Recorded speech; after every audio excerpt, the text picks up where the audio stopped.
Have you ever been rummaging around in the darkest depths of your shed and you find a box and you open it and inside you find a selection of vintage magazines? No, don't worry, we're perfectly safe for work. Today on Dragon's Teeth, we're taking a look at Battle for Wargamers magazines.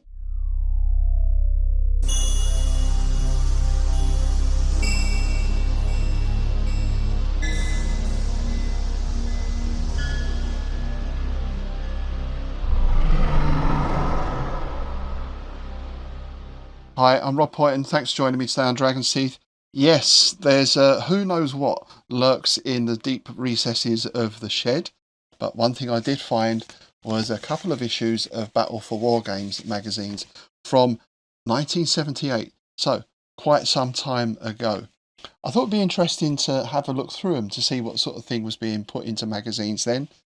Partly driven by Ken of Yorkshire Gamers, his recent piece on modern wargaming magazines. He looked at today's big three wargaming magazines and sort of reviewed each one.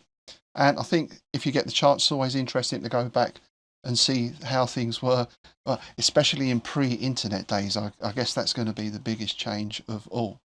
Now, as I mentioned, these are from 1978.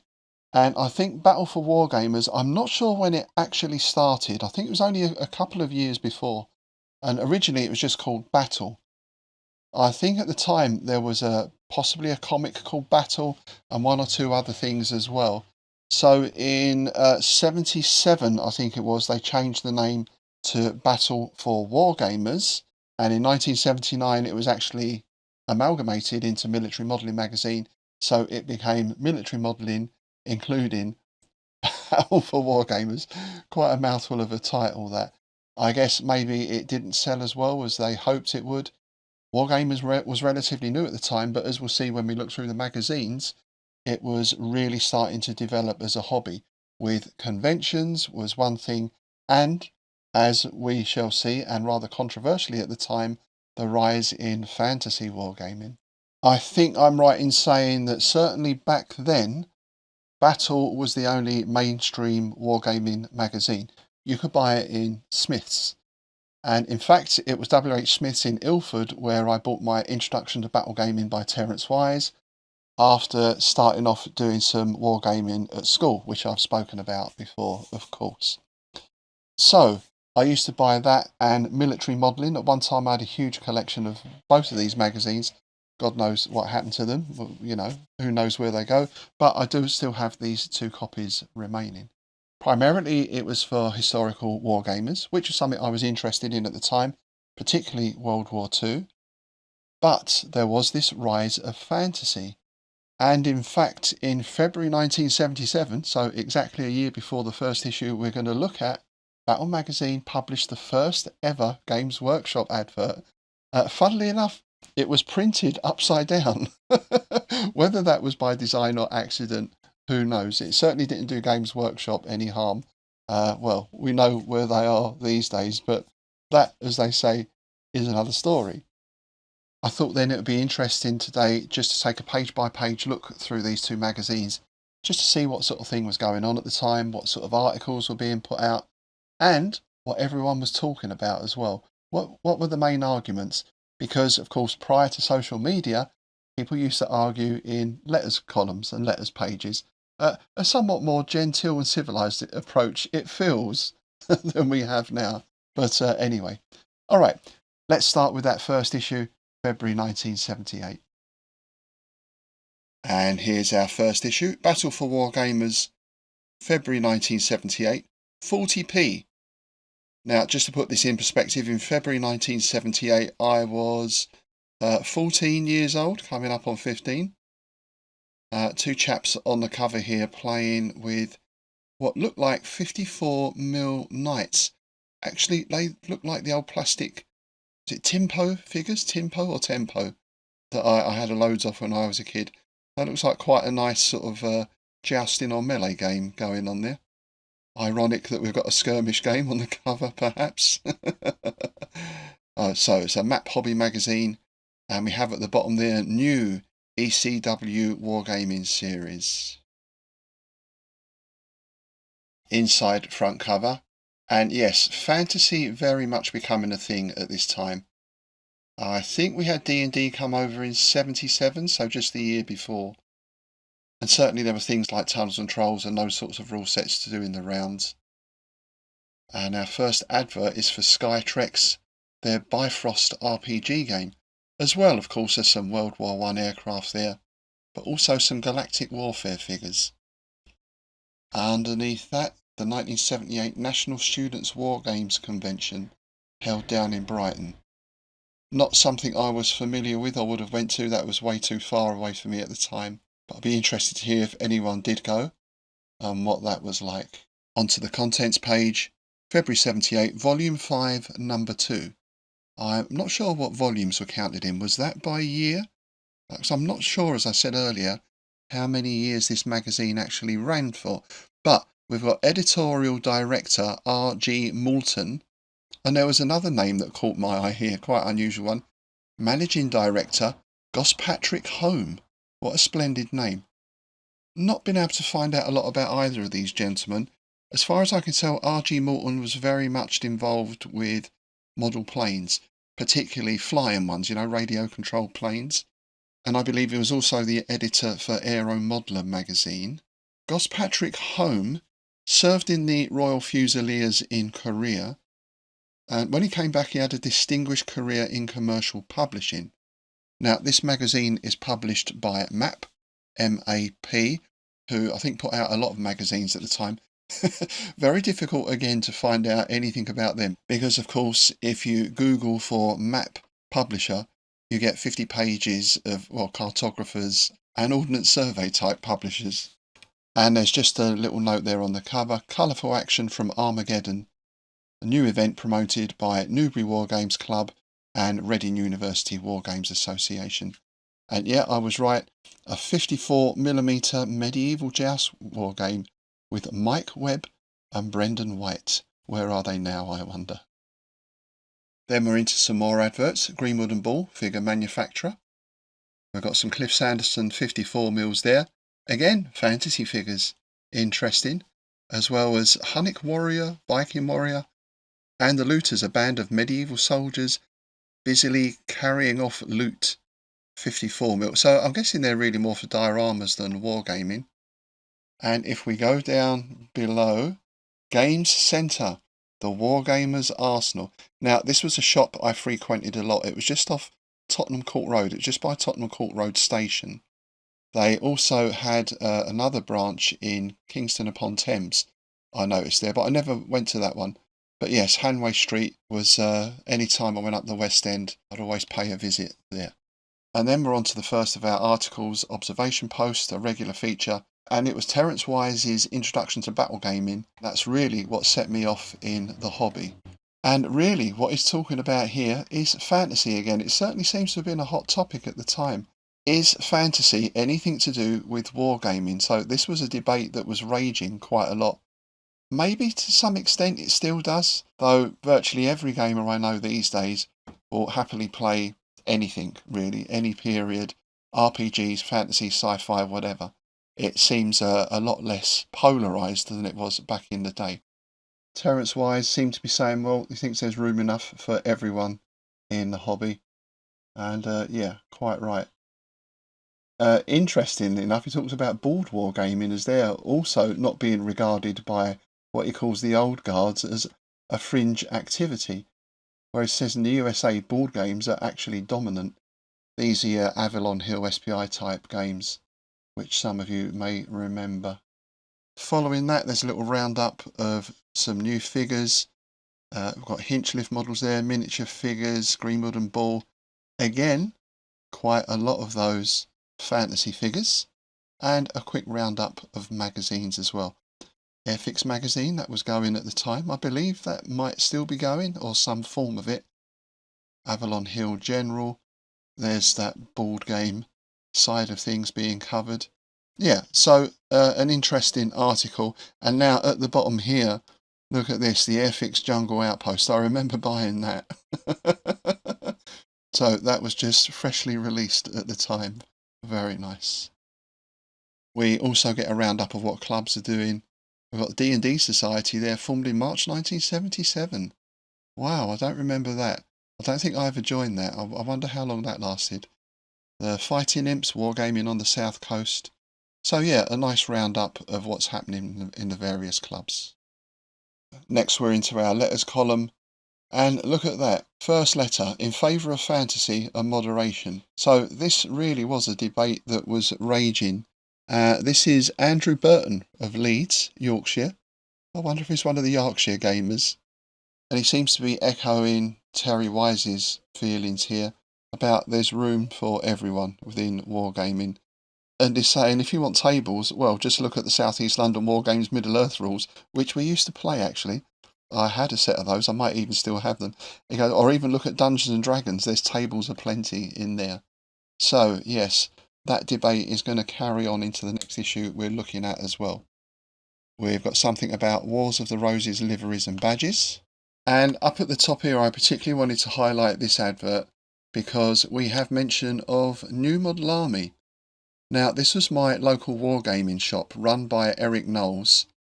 I think it started in the 70s. It was War Models originally, and then it changed the name to New Model Army. So this was another place I frequented a lot and bought certainly all my early fantasy figures and my Nav War figures there as well, my Napoleonic navals, because they were one of the stockists for those. I think Eric was one of the early pioneers of wargaming in the UK. I never actually gamed with him. I think they had a little room under the shop where they used to run games and campaigns and that sort of thing. So yeah, it's nice to see that. Eric passed away in 2017, and there is a nice tribute to him up on YouTube, which I'll put a link to below. And we're going to be returning to New Model Army a little bit later on because there's a feature on some of the figures they sold in the next issue. The next column is Briefing with Tony Wrigley. Definitely not fantasy. I think this is a look at current developments in military technology. We've got something about missiles there. We've got a quite a cute little people carrier there. And this is basically new developments and designs in armour. We've got a Panhard armoured car there. And something called the Roland Short Range All-Weather Air Defence System. Wargames Briefing is a look at new figure and rules releases. We've got some Hinchliffe Romans there. Tortoising up, is that the right phrase? We've got some Napoleonics. We've got a set of air power rules. I've got a feeling I had those at some time as well. They were by Tony Adams, and that's basically fighter-to-fighter combat in World War II. That was an interest of ours, though I think we did a lot more World War I than World War II. Biplanes are a little bit slower, you don't need such a big table. We've got some more rules, Flintlock and Ramrod, Classic Warfare. Speaking of board games, we've got Gettysburg 77 by Avalon Hill, and I do remember these board games being quite complex actually to play, particularly things like Squad Leader. We've got a little dip into fantasy with Down Styphon there, which is a set of fantasy wargaming rules, but with a bit of pike and musket. A nice medieval chess set, and some medievals in 20mm as well. I have to say, much as I do like old figures, they do have a certain charm. Detail-wise, they don't always really stand up with what we see today with the 3D printing, of course. I mean, understandably, because these would have all been hand-sculpted. And at the end of the day, these were for tabletop armies, not for display or diorama. Then we've got a nice article by Peter Linnell on chariots. We've got Ancient Britain chariot there at the top, and I think there's an Egyptian one at the bottom here. Now, this kind of speaks to something of the time as well, because nowadays you can buy a figure for pretty much anything, and if there isn't one, of course, you can get a 3D print made up. Back in the day, there was a lot of conversion going on, particularly the old Airfix figures. Lots of things with drawing pin and tissue paper and that sort of stuff. So this also is how to make your own chariots. We've got some templates there. And I have to say, the finished articles do look very nice. We had mention on the cover of the English Civil War, and here we have an article on the Battle of Edgehill, 23rd of October 1642, all nicely detailed. This is by Stuart Asquith, of course, who I'm sure is a familiar name. we get all the usual army lists and maps and accounts of the battle. So, you know, real meat and potato stuff for anyone interested in ECW wargaming. There's a one-page feature here. I don't know if this was part of a series. Drum, Horse and Banners. Described and illustrated by Christopher Rotherow. And there's a full colour plate of this on the back. That was often a feature of this magazine from what I remember. Full colour plates on the back of some unit or uniform.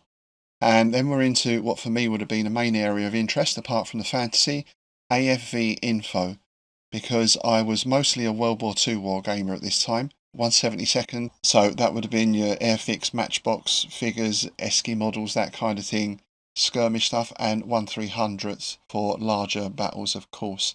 So yeah, this kind of Q&A was always something of interest to me. A nice broom bar in the middle there. We have our letters continued. There's some talk about para units there, paratrooper units. And we have another letter on fantasy at the bottom there. And here's another name that will need no introduction to Wargamers, Charles Grant. And his column on matters military, which is a look at Marlburian warfare. Again, not an area of interest for me. But the thing with these articles is they were always very well researched and very well written. And here's another War Games veteran, Tony Bath, with his Hyboria campaign. This is part 2, so this has only just started, and I remember following this avidly because this relates to, well, one of my favourite authors, Robert E. Howard, and his Conan stories, which of course were set in the Hyborian Age. And what Tony Bath did was develop this into a huge campaign. I think it ran for years. He basically mapped out the whole of Hyboria, and obviously he detailed armies, but then he went into detailing rulers and ruling houses and food production. Incredibly detailed campaign. And, you know, it still really sets the bar for a lot of campaigns today. And in fact, when I set up my own Bane Wars campaign last year, I bought the book because all of his system was put into one book for the campaign, and that has proved very useful. So yeah, incredibly detailed campaign. Now, speaking of books, we've got some book reviews here. Tank Battles in Miniature by Donald Featherstone. This was a great series. I had a couple of these. They covered the different theatres in World War II. This one is a guide to the Mediterranean. I had I think the Western Europe one and the Eastern Front one, I remember at some time as well. I think at one point we were using those for our 6mm games. Atlas of Naval Warfare by Helmut Pemsel. And then we have Bruce Quarry's Napoleon's Campaigns in Miniature. And there we've got American PT Boats in World War II by Victor Chun. Now, here's something that surprised me. Bedford Arms Fair, because I now live in Bedford, or just outside Bedford. And they still have these. These still go on at the town hall or sometimes at the Corn Exchange. Never really been to one because, to be honest, I don't have the money or the space. And do I really need to start collecting something else? But yeah, there's a report from the fair there and some of the things. That's the singer Chris Farlow, who some of you may be familiar with what has he got there? A presentation, Italian Fascist Dagger. Yeah, I'll be talking about this a little bit later on. We're back to Wargaming tabletop teasers. So these are scenarios, often with a little twist, and this is by C.S. Grant. I'm guessing that's Charles Grant's son, of course. These are very nice because although, you know, generally they seem to be horse and musket, you can actually put these into any period. You're given the units, you're given some maps, you're given the problems, and yeah, nice, interesting little scenarios there. Our letter page continues. What have we got there? The size of standards, something about tertio, which I think were a set of ancients rules. There's a bit of debate about those. And in this period also we get the rise or the start of the Wargaming Convention. So we've got Wargaming at Northern Militaire there. Lots of nice tabletop stuff going on. One big thing I noticed, I mean, these are classic war games, right? Big tables, fairly sparse in terms of scenery, but lots and lots of figures. I do notice now how tabletop layouts are much more detailed, almost like model train layouts, some of them. But I guess that's down to technology and what's available now. Then we were pretty much stuck with making your own roads and rivers, a few plastic bits and pieces, but you know, mostly it was do it yourself or working with model railway stuff. We get another column which is all about soft skin vehicles, not of great interest to me. This one I remember. We've got the Bedford 3-ton truck there. But you know, if it's your thing, there's some good photos and lots of details. And we should remember, of course, that this is pre-internet. You know, if you wanted to find out about the Bedford QL 3-ton 4x4 in those days, you were down to the local library. You couldn't just look it up online. So I suppose this type of article did form a useful function. We've got a battlefield tour then and now with Colonel Howard Green, number 11 in the series. And this is Beaumont Hamel, which I think was part of the Somme. Yeah, the Battle of the Somme, 1917. This is something I would have read again, always have an interest in this sort of thing. In fact, this October, I'm actually going on a tour of the Ardennes, the Battle of the Bulge. I've got I think it's a 3 or 4 day tour of St Vith and all that sort of area. I will definitely be doing a report on that. So yeah, I always find this sort of stuff interesting and, you know, places you'd like to visit if you had the time and money. And our last article in this issue is a report on Napoleonic campaign wargaming, The Second Battle of Salzburg by Barry van Danzig. I guess this is an ongoing campaign. And once again, although it's not my period particularly, there's often things you can pick out of these to put into your own game. I'm always a sucker for a good map as well. I do like this sort of thing. This is one of the things that got me interested into wargaming. As a kid, I'd just look at maps like this for ages and ages. Always found them fascinating. And our back pages are basically filled with adverts. We've got some samurai prints. We've got SD and VM Still. Not familiar with those. They're selling D&D and board war games and various other bits and pieces. We've got some figures there, mainly military. We've got some more prints from Sanders, is that? Sanders? And some modelling accessories. I have to say, a lot of these names I don't remember. Dunham and Hill, Arms, Armour and Militaria Auctioneers. And then look, here it is. Something we were all interested in at the time. Dungeons & Dragons, the original role-playing fantasy game. Basic rulebook, £2.50. Printed in the UK by Games Workshop. Now, they used to have a shop over in West London that we'd go to. That was quite a trip for us then, going all the way across London. But apart from the game centre at Tottenham Court Road, that was pretty much the only place you could get this stuff, which led to me largely writing my own rule set at the time. And at the bottom, Heroics and Ross. Very familiar name. I mentioned 6mm 1/300th scale World War II, and the stuff we got was almost exclusively Heroics and Ross, I think. We finish up at the back with the shop guide. Not as many shops as you might think, though I guess of course not everyone is advertising at the time. But it's nice to look at these and wonder how many are still going. Now, North Finchley, I think now Leisure Games are still going, because I saw him at a convention the other week. I'm not sure if that's the same chap still, but certainly in the same place. We've got even some shops in the States there. I wonder how many are still around. Then we have some classified ads. Now, I referenced earlier the fascist dagger thing. A lot of these adverts were, well, militaria of a very particular kind.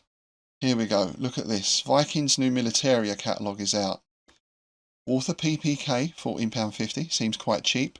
Luftwaffe Mauser, etc., etc. Then we get into this. Stirring Nazi battle songs.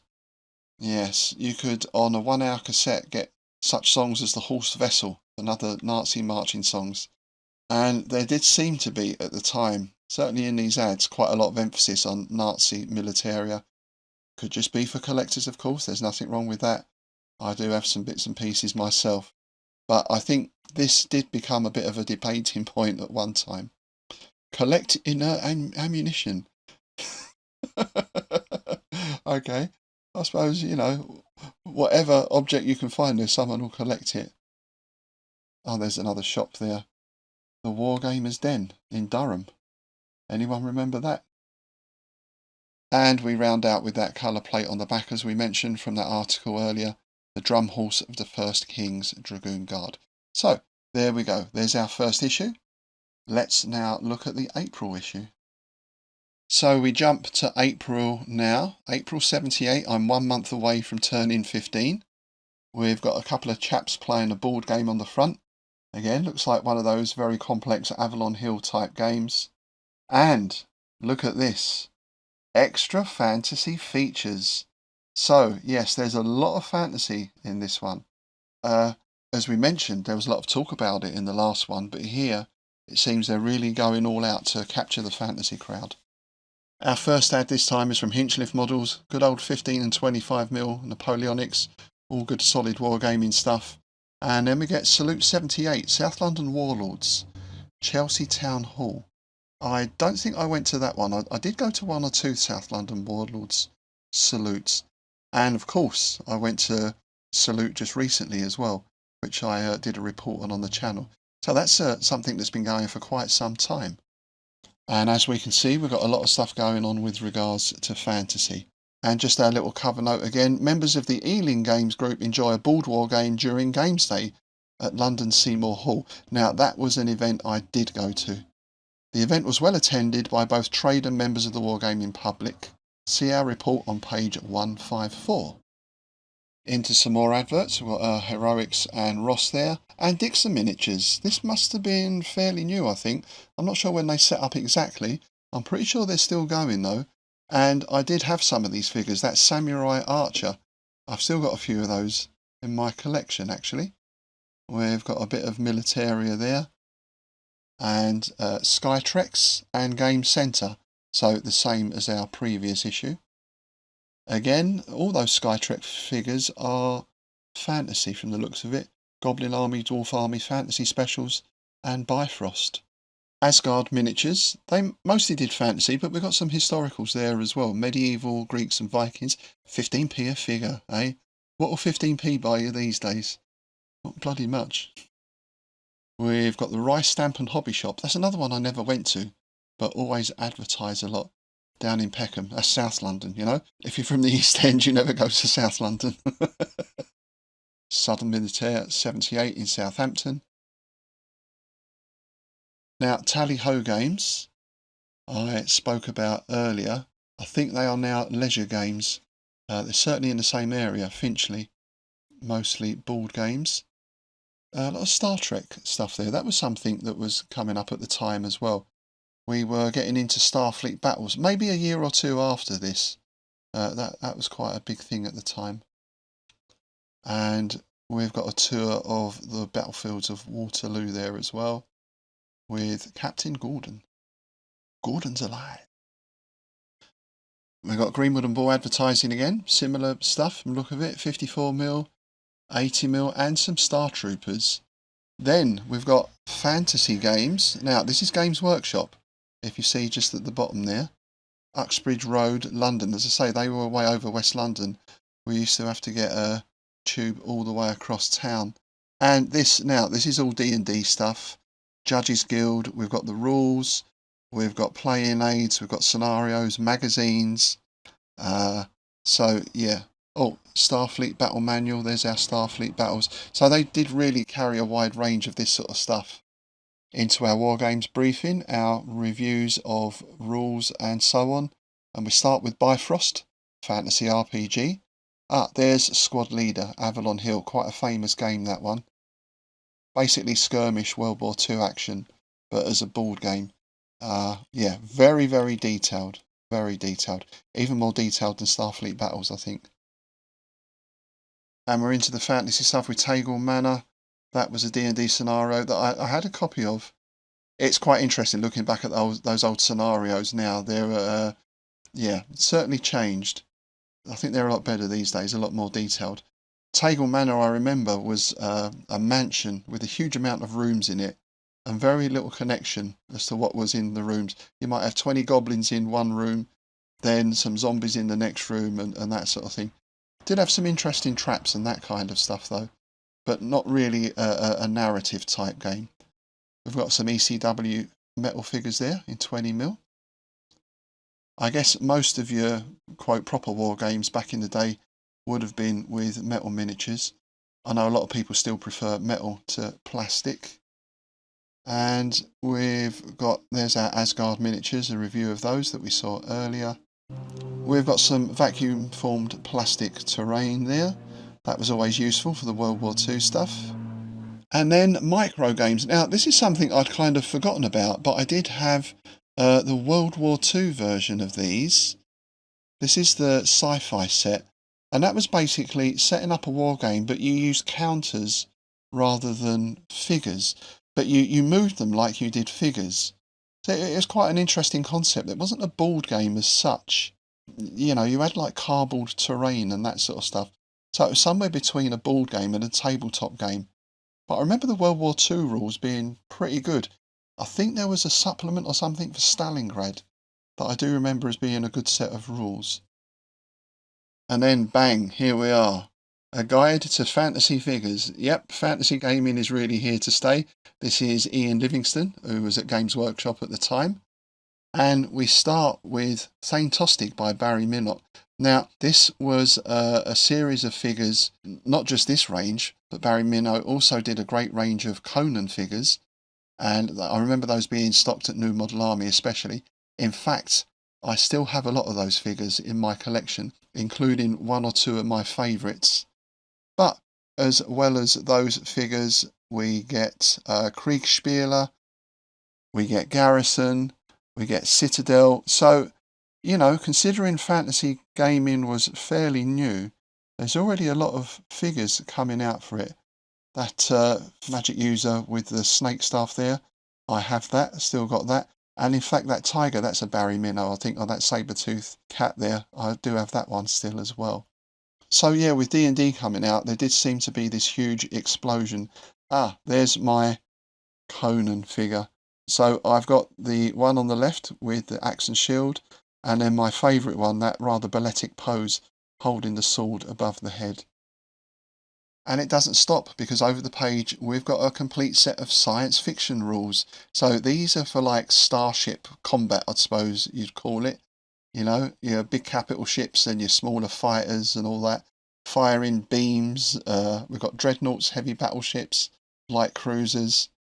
So not quite Starfleet battles sort of stuff, but then this is probably a lot quicker to pick up and easier to learn. And we have at the bottom there, sci-fi war game enthusiasts at the recent Model Engineer exhibition. I used to go to that most years as well, primarily modelling, railways, that sort of stuff, but they always had some military stuff, and wargaming started creeping in as well. They're enjoying one of the new commercially available games for this fascinating area of the hobby, Cosmic Encounter, which I remember, don't think I ever played it, but that was a Games Workshop. Yeah, and that kind of looks like that could have been us at the time, definitely the same age group. And we get the big names weighing in on fantasy gaming here. Charles Grant on Matters Military. And it's interesting to read because he talks about, well, fantasy gaming isn't necessarily anything new. And he goes through some games he's played here, like sort of a Jason and the Argonauts type things, where you have your band of heroes and they have to get the fleece, fight the skeletons, all that kind of stuff. So, you know, this was stuff that had been going on for a while, pre-D&D, of course. And yeah, it's talking a lot about the figures. We get mention of the Barry Minnow figures again there. And how you can certainly draw heavily on Greek myth or Tolkien or Robert E. Howard and the like as ideas for scenarios or games. And I recognise this type of artwork from the D&D rules as well. I'm pretty sure that's where that was from, or certainly from White Dwarf magazine, which at the time was, well, shall we just say it's a little different from what it's become. And here's that report mentioned earlier, Ian Livingston, reporting on Games Day at the Seymour Hall, and I'm 99% sure I would have been at this. We've got a little picture of the crowd there, but I can't see myself. But I'm sure I was there at that event. And it's just a report of the various games going on. Painting competitions. There's a Middle-earth siege game. There's some World War One aviation stuff going on. I remember playing with that with the dowels and Jubilee clips and all that sort of stuff. So yeah, it wasn't just fantasy. There was some historical stuff going on as well. We've got a continuation of Tony Bath's Hyboria campaign, part 4. And I think people forget just how detailed this was. You can obviously get that book. I'll put a link to that in the show notes below. But I'm pretty sure all these articles would have been published somewhere or might well be available online. And the amount of time and effort that you put into it is quite incredible. Must have been a great one to play. We've got our soft skins feature again. This time, the Guy F-Backs 3-ton 6x4. Yes, there we go. As before, not something I'm particularly interested in, but you know, this was valuable information for someone, I'm sure, back in the day. AFV info, Q&A, just one page this time as opposed to 2. Something about markings, organisations, and some modern stuff there. That's, what is that? That's Russia's new T-72. The letters column, we start with Malburian Tactics. That's referring back to that Charles Grant feature in the last issue. Figures versus board gaming. There's that little argument cropping up again. I went to a Wargames club and a fight broke out. Wargamers license. So there we have Andrew Smart arguing that there's not enough imagination shown in wargaming and that people expect the rules to cover every single eventuality. Wargaming should be fun, not a do-it-yourself history lesson. So bend historical truth if you think it would be fun. Yes, there we go. Wonder what people would think of that now. Pike and shot. A letter about the pike and shot. Then that WRG debate continues as well, with someone supporting WRG rules. In fact, that is someone from WRG rules. And that someone is Phil Barker. Again, another big name in the hobby. So I'm sure he knew what he was talking about there. We in fact produce rules that we enjoy playing, then hope that others will too. I think that's all any creative person can do, to be honest. Put out something that you like. Hopefully some other people will like it too. For our battlefield tour, Colonel Green takes us back to 1066 with the landing of the Normans at Pevensey.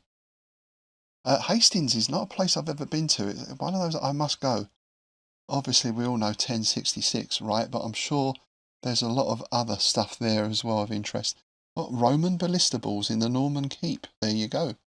We've got Terry Wise's observation post, and this is largely about the fantasy debate, still raging. And funnily enough, he's talking about skirmish games here as well. I know this is something that crops up a lot just recently.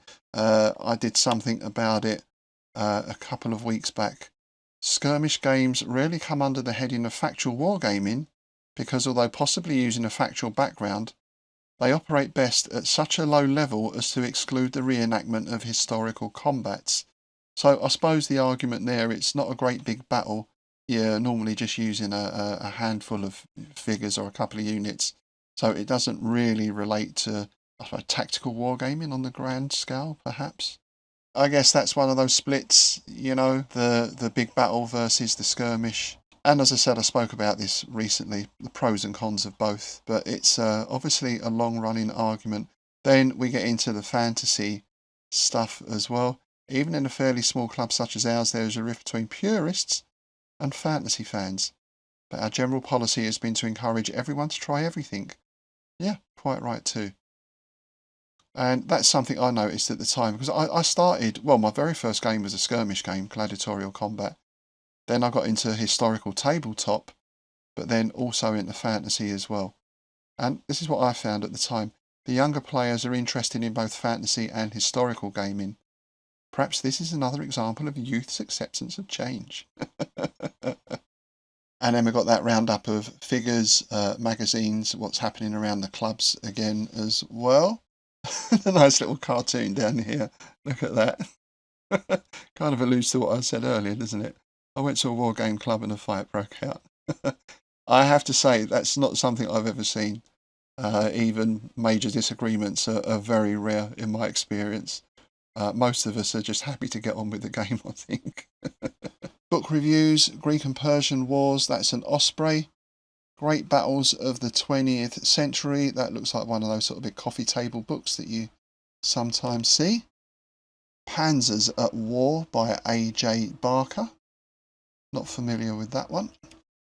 C.S. Grant with our tabletop teaser. This time, a wagon train. We're going Roman. A neat little scenario about getting your wagon train across the table there. Once again, the great thing with these is you could really adapt them to the period of your choice. We saw the Bifrost rules advertised earlier. This is an interview with Steve Johnson, one of the authors of those rules, really talking about how you, well, create your own world for RPGs and some of the considerations you have to make. So again, may not be to everyone's interest, but this is actually quite useful stuff not only for game designers but authors as well, because as authors we do a certain amount of world building. We get another one in that ECW series. This time it's Chalgrove Field, 18th of June 1643. What a nice font on that header as well. And that's Stuart Asquith detailing that particular battle from the Wargamers perspective. Yeah, and then we get the big one, Dungeons and Dragons, described by Steve Jackson of Games Workshop. So that really is a quick run through of the idea of D&D, how it works, what an RPG is, how you create scenarios, and yeah, some nice nostalgia here with the artwork, and especially this sort of thing. I think this is one of the great appeals to us of D&D, was being able to make up your own dungeons and this sort of stuff. So you could read your Conan stories or Farford and the Grey Mouser, and then you could design a dungeon and actually play it and be in it. Now, unfortunately, the back cover is torn on this one, but what it does show is a wargaming at Wembley. That's the Newbury and Reading Wargame Society. They're doing a reenactment of the American Civil War Battle of Fredericksburg with a fascinated young Wargames general looking on. So I think, yeah, as I said before, this was the start of the regular Wargames convention, and these were a major part, I think, in spreading the hobby, in helping it grow. Because, you know, you go and see these things and I think they really spark an interest when you're a kid. These great layouts, these huge battles. So yeah, instrumental in getting people involved in the hobby, I think. There we go then. I hope you enjoyed that look back at those two magazines, and I hope if you're of similar vintage to myself, that brought back some nice memories. There certainly is a big heap of nostalgia in looking back at this time. Just getting into wargaming and seeing, as I mentioned there, all this new stuff suddenly exploding through. Prior to this, if you wanted to do fantasy, we had minifigs. So we were doing our big tabletop Middle-earth battles with minifigs. And I mentioned those South East London Wargame Group rules that we were largely using. But I think the growth of D&D and RPGs seemed to promote this huge explosion in fantasy miniatures from all sorts of manufacturers, some of which I'm pleased to say are still around today. So yeah, it does to me harken back to that time of getting on the 147 bus down to Manor Park High Street, going into New Model Army and getting those Hyborian age figures or some 1/300 tanks or whatever, and then every now and again going across to Ravenscourt Park on the tube to visit Games Workshop or Games Centre up at Tottenham Court Road. And there was stuff coming out constantly. There were new things coming out constantly. All sorts of RPG systems coming out. Of course, then we got into Chaosium and Call of Cthulhu, Star Trek role-playing, all that sort of stuff. But it was D&D, I think, that really opened that door and started the whole RPG thing off. Certainly in respects of what I was doing. So I'd be interested to hear your experiences for that time. Do you remember Battle Magazine? Do you still have some copies? And with magazines, because I'm a terrible hoarder and collector, I've got, 440 times magazines and 8 boxes of Conan comics and all sorts of stuff. So if you have those old magazines, or even by old, I mean from 5 or 10 years ago, do you keep them? Do you still refer back to them? Is there a system whereby you might cut out the pages that you think are going to be interesting for later on, put them in a folder perhaps? That certainly saves on space. Because the beauty is something can be written 100 years ago, but if it's written well as a war game scenario, you can still use that today. These things are pretty timeless. So I'd be interested to hear your thoughts. If you have any more information about Battle for War Games magazine, about what went on with it, particularly who started it, why was it started, why was it then amalgamated into military modelling, I'd be very interested to hear that as well. Okay, that's it for today. Thanks for watching. As always, please do like, share and subscribe if you haven't already. And a big thank you to all our new subscribers. As I mentioned, we seem to have encouraged a lot of new subscribers in the last month or so, which is great to see, and it really does help the channel grow. All right, that's it for me. I'm off to have another delve around the shed. Who knows what I might find this time.